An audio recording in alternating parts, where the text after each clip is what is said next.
I think there are a bunch of things that adults do that put them back functionally and sort of phenomenologically into the infant state. One thing is traveling.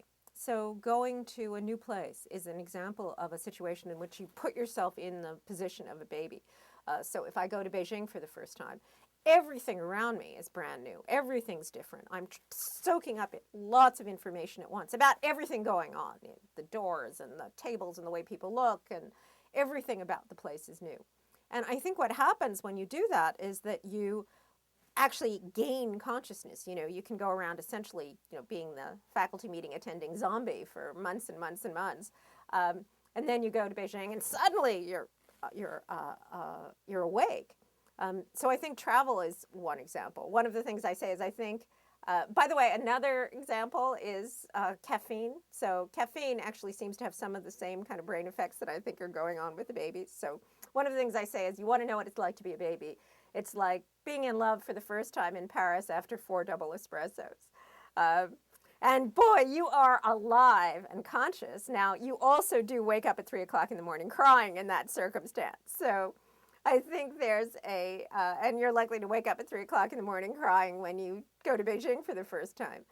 So I think there's a real trade-off between that extended consciousness and the adult, genuinely valuable adult abilities of focus and planning and goal direction and automaticity.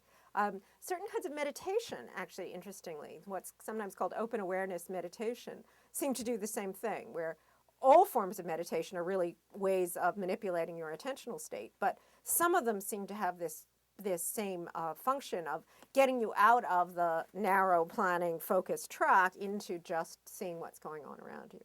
So I think there are things that it's the sort of stream of consciousness that you get, I think, in some kinds of psychoanalysis or brainstorming, seem to sort of put you back into that state. Now, all of those things in adults you can only do for a little while because, of course, you don't have a mama who's coming and making sure that you're fed and your diapers are changed and all the rest of it. So I think the secret for adults is to get a balance, especially adults who are in, as it were, childlike occupations like science and art, is to get a balance between the wideness and breadth of creativity and then the focus and discipline that you need to actually make things and finish things.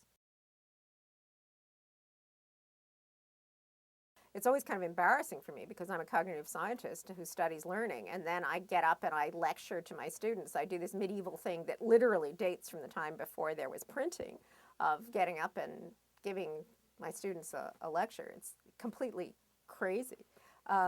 So one of the things, if I were the czar of undergraduate education, for instance, I'd turn it into an apprenticeship. I'd say, what you should do is every faculty member should write a summary of what they're doing in layman's language, which is something that we should all be able to do anyway.